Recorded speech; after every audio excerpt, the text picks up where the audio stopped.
Hello, everyone, and welcome to Enuda's channel. My name is Iulia, and I'm here with my teammate Bruno, and we are talking today about cybersecurity in perspective.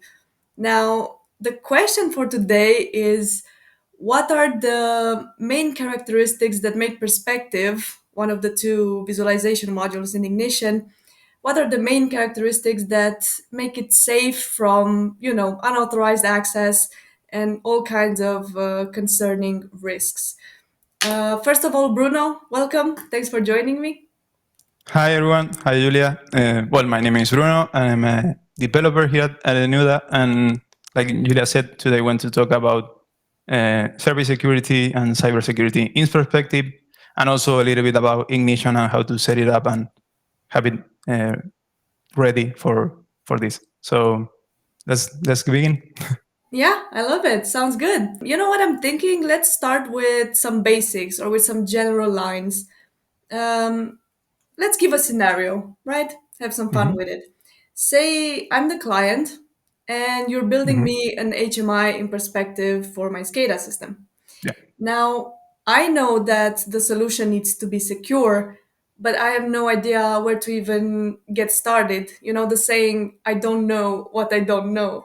Mhm. So please tell me the main elements that should concern me regarding cybersecurity. Okay, so leaving Ignition and perspective out of it, the picture for the moment, before we start setting up any SCADA system, it's crucial to perform a comprehensive risk assessment, and this involves identifying all the potential vulnerabilities our system could have, the threats to our system, and Right. also what would happen if something happens, if something goes wrong, what would be the consequences. And that's very important to do, like a first step. And it is important to do so because this will help us prioritize the security measurements that we need to take and also allocate the resources, sorry, so we have a way to know where we are going to focus. So that Right. would be the first step. Then the second step would be to have a defense in depth strategy. That this means having multiple layers of security, not only one. And what this allows us to do is to, in case one of the layers get breached, something happens in one of the layers, we have all the other layers to protect us. And that is very Mm. important because that way the evildoer, or whatever we want to call him or her now, wants to do, he has to do it multiple times. He has to open so many doors that he or Right. she will not get there. And well, the third step, and Ignition can help us with this, and also Perplexity can help us with this, is controlling the access to our SCADA system. Mm. And this means that unauthorized individuals won't get access to it, and that we have some user authentication and some role-based access to our system. So we will be sure who is accessing our SCADA system. Yeah. Um, we will mention this later on how to do it and what should we consider in perspective. And the last thing is continuous monitoring. And what this means is we have to actively observe what is happening in our system and also analyze it. And we can do it. We can do it through auditing, through reviews of our system, uh, periodical reviews of our system, and we also have some features in Ignition and in perspective that can help us with this.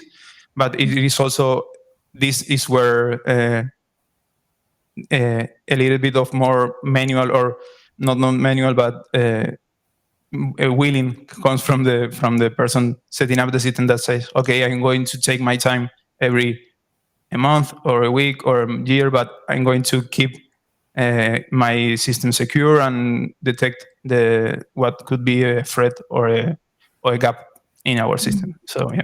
So these are some general lines regarding cybersecurity. And as a wrap up, what I understand is that the first step is Hmm. just to assess your current situation. Like what Exactly. Yeah. devices, what machines, what systems do you have, right? Like what are the assets that are Mhm. involved in this project so you know where to put your attention. Yeah, The second step is that you find vulnerabilities, exactly. right? Hmm. And threats in your environment. This can be like outdated firmware or weak passwords, Hmm. messy access, like we talked about, authentication and role-based permissions and all of that. And analyze the potential impact of all of this on the project and on your overall system. You actually made a very good point there regarding risk assessment. There's a fantastic result that comes from this activity, and that is the ability to prioritize the most critical security risks. Hmm. Yeah. I think that is super important because you can, as you said, you can allocate resources very effectively because you know what are the high risks elements in the project right now, and you Mhm. can deal with those, like mitigate risks Yeah. regarding those. Yeah. Exactly. Um, then, of course, as you said, monitoring the ecosystem and adapting the security measures accordingly. Yeah. Yes. Uh, It is consistent. important to, like you said, to understand that this is one of the notions that uh, we first need to understand about cybersecurity. That there isn't one system in the world that is unhackable. Everything is hackable. Mhm. So we need to make it as secure as possible. And also, we have a limited amount of resources: people, time, money, systems, whatever it is, networks. So we have to focus them. So we make things as difficult as possible for threats, and we also make our life easier in the long run. So yeah. Yeah, absolutely. So let's get practical, huh? We want to mitigate risks. How does perspective help me do that? Okay, like you said, perspective is one of the many modules that Ignition has, and to understand what it does is the one that allows us to access our solution through a app, through an app or a browser in any device, whether it is a phone, a tablet, or a desktop computer. And when we mention any device or any browser, the question of security comes up, and perspective, it will help us keep our data secure and our system secure because it was conceived with modern cybersecurity in mind. So it's not like perspective had security like an afterthought. It was actually uh, conceived with cybersecurity in mind. So the way it works is it supports a lot of the features that are very so after today in our modern industrial solutions. It supports federated identity providers, and it uses also federated identity standards, and it also supports, for example, two-factor authentication, and this means that we are making actually sure that the person logging in is actually the person that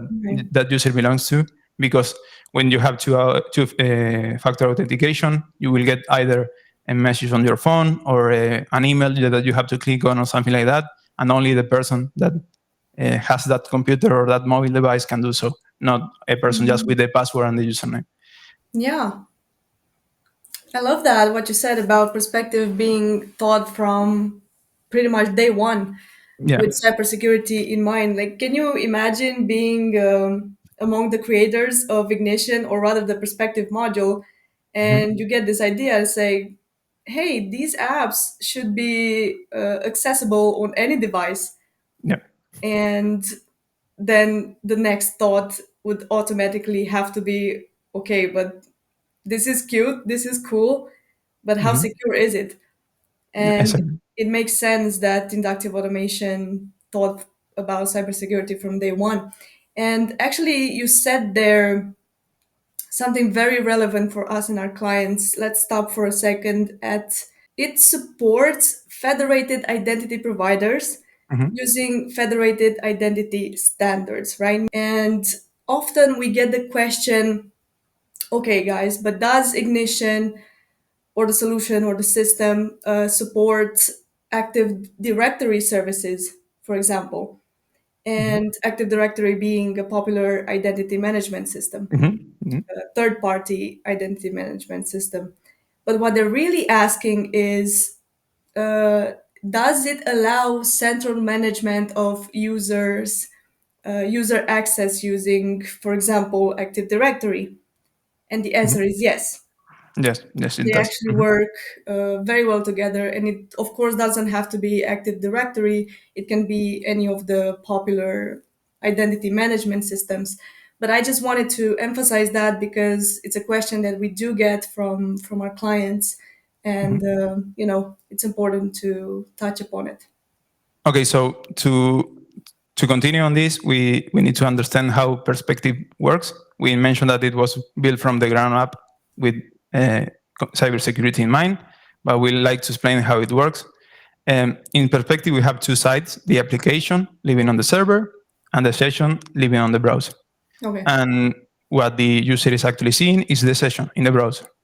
And we mentioned that, like we mentioned that perspective is the module that allows us to access the solution from anywhere. And here is where the cybersecurity question comes. Okay, it can be accessed from anywhere, but is that secure? And Mhm. the easy answer is yes, because the way that this session in the browser and this application in our server is connected is through a TLS encrypted channel. Okay. And through this tunnel, only two things are going to pass through. Ones are the property things or the properties, and the other ones are the events. Okay. And what does this mean? This means that if, for example, a tank changes a level in the field, a level of a tank changes, sorry, on the field, this property should be synchronized with the session so that the person seeing the session knows that the level of the tank has changed. Yeah. So this will happen through this TLS tunnel, and if it would only happen if the proper level of securities are met. It won't happen in any other case. Mhm. And the same with the, for example, an event on the session side. They say that this user is changing a set point. Okay, now this event needs to travel to the application side so it can be dealt with. Like maybe we need to trigger something or something like that. But before it does so, it will have to go through all of these layers of protection, this multi-layer protection on the application side, and it will also have to go through the TLS tunnel. So it's very difficult for a bad actor to do something harmful with our system Right. because we have only this is a very small line of connection between the two sizes. And on the application side, we have all of these layers of security that had to be met for something to happen. So that's how perspective works and how it keeps everything secure. Okay, so we've talked a little bit now about perspective, about the TLS encrypted connection that perspective uses. Mm. But let's say that I haven't even gotten to that point of using perspective itself. I'm still new to Ignition, and I want to take the first steps to ensure, security for my solution. Okay, What would okay. be, how would I get started? Okay. If you want to set up like a proper ignition system and you're going to use perspective, especially, it is important to take especially 4 steps. First, like the requirements are 4 steps. Then there are a lot of different steps that you can take, but the required or mandatory, if you want, steps are 4. Okay. And we need to take them before we land. We are thinking about perspective, like you said, or anything. So we are making sure that we are building up from a steady base and everything is secure. And the first step will be to enable SSL. We talk about this TLS or SSL tunnel, and we need to enable SSL, and we do that on the gateway on ignition, and this will mean that our data is cipher and also that it cannot be compromised. And especially what it will mean to us is that we are connecting to the server that we actually want to connect to and not to another one. And we will see a very visible change when we enable SSL. And this is that the URL of our system will go from HTTP to HTTPS. Okay. And even our browser will let us know that the connection is more secure or secure by showing a chain lock icon, like you are probably seeing on this video on the top in the search bar, and this will mean that our connection is secure. That would be the first step, and the second step will be to set up a proper authorization system. We talk about a lot about Active Directory and so on, and in this step, in perspective, in particular, on in Ignition, we want to differentiate between two types of users: the designers and the operators. Okay. And the reason we want to do so is because the designers are the ones that are going to have access to the solution in a way that they can alter how it looks and how it works. So we don't want every user to be a designer, and we don't want, of course, every user to be an operator. We need to separate those roles. Right. And also in this step, it's very important to have proper usernames and passwords, and avoid simplistic combination of them, like admin or something like that. And here is where actually, like you mentioned, Active Directory can be so helpful, because that's already set up and you're just using it in Ignition. Right. And that would be the second step. And then we have a third step that is enable auditing. And when we enable auditing, we need to think about what we are willing to, or what are we deciding to log, because we can log almost everything. We can log logins and logouts. We can log tag writes, database writes, project saves, different kind of events. And we need to decide what we want to log, because we could say, okay, let's just log everything, and that wouldn't be very helpful, because not every system is the same, and not, of course, not every company is the same, and not every occurrence is the same. So we need to think a lot about, okay, what are we going to log? And it is very important, because this will help us determine if something is going wrong, or to put, like we mentioned earlier, detect potential threats. But also in the case that something goes wrong, we could easily and very fast respond to what is going on. And that's also very important. Like, we need to be fast in case something goes wrong. And that would be the first step. And the fourth step would be identifying the access levels. And here, what is important is to determine who is accessing what, at what time, do they need to access this or that, and also what action are these people or this user going to take. What of these actions require security, and which actions don't, and also the levels of roles, or the levels of the roles that are required for these actions. So it is very important here to do this.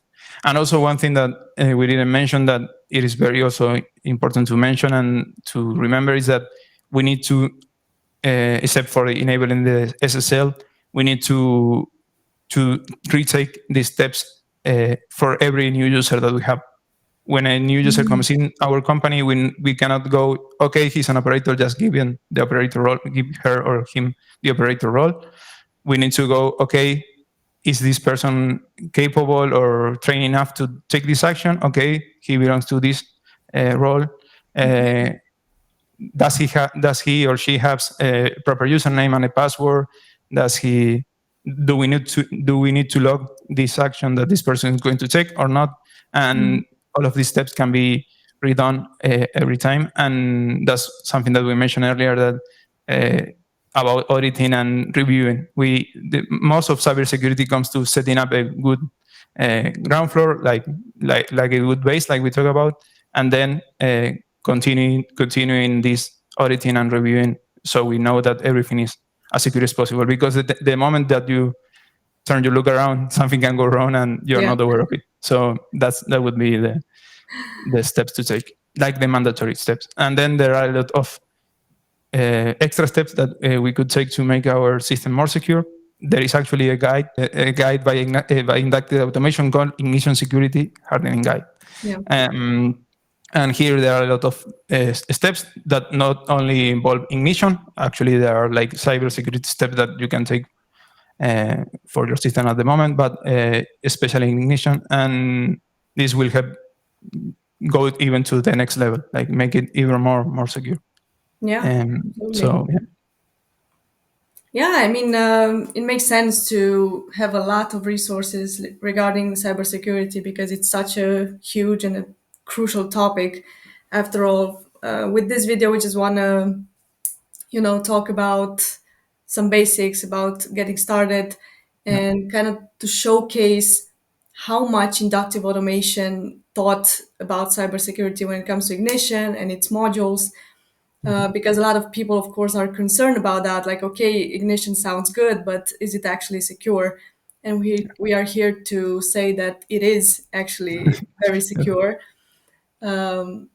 And there's actually a cool recent story about that. Inductive automation participated in what's called Pwn to Own, Mhm. in Miami a few months ago. It was a white hat hacking competition. It's called, and some of the best and most creative hackers actually check different software within the competition for vulnerabilities. And for Ignition itself alone, there was a prize of 125,000 US dollars for the team of hackers that would be able to, attack Ignition and actually have successful attacks Mhm. on different parts of Ignition. And this competition was actually a fantastic way to test Ignition and for inductive automation there to be able to improve on whatever the hackers managed to attack. Now, the reason I'm telling you this story is again to showcase not only the responsibility inductive automation takes, but also how transparent they are regarding cybersecurity. I think that's very admirable that they are proactively putting in a lot of effort to constantly improve Ignition and update the security features and all of that to make sure that everyone is safe. All right, so that was my little story. So we have just a few points I want to wrap up. We have the ability to define user roles and access permissions based on specific needs. I think the word customizable comes to mind here. Super cool. We have the encryption protocols such as SSL and TLS to protect our data as it travels, Yeah. to say so, and logging, for monitoring, auditing, Mhm. and of course, investigation processes Yeah. to keep ourselves informed. And Mhm. as you say, inductive automation provides a lot of info, a lot of resources that will help us strengthen Ignition security. Exactly. Yes. Yes. And I would like to encourage people that haven't tried Perspective to try it, because once you get the feel of it, you figure out in very few seconds that it is, like we mentioned, built from the get go with all of this in mind, because everything is noticeable, like how secure it is and how fast it works and everything. So Right. and also the adaptability of going from your phone to your browser or something like that. It is very modern, and Yeah. only a modern solution could look like that and work like that. So yeah. Yeah, absolutely. And it just shows how, okay, we are going for modern solutions and to be able to access your solution on any device is cool. But again, inductive automation and all of us, we want to be practical. We want our solution to be secure. We would rather it be secure than be cool. But Yeah. thanks to inductive automation and to Ignition and to Perspective, we can have both. Exactly. Yeah. All right, Bruno. Thank you so much for this. You've given us some super valuable information. Thank you, Julia, and thank you everyone for staying with us. Yeah. See you soon.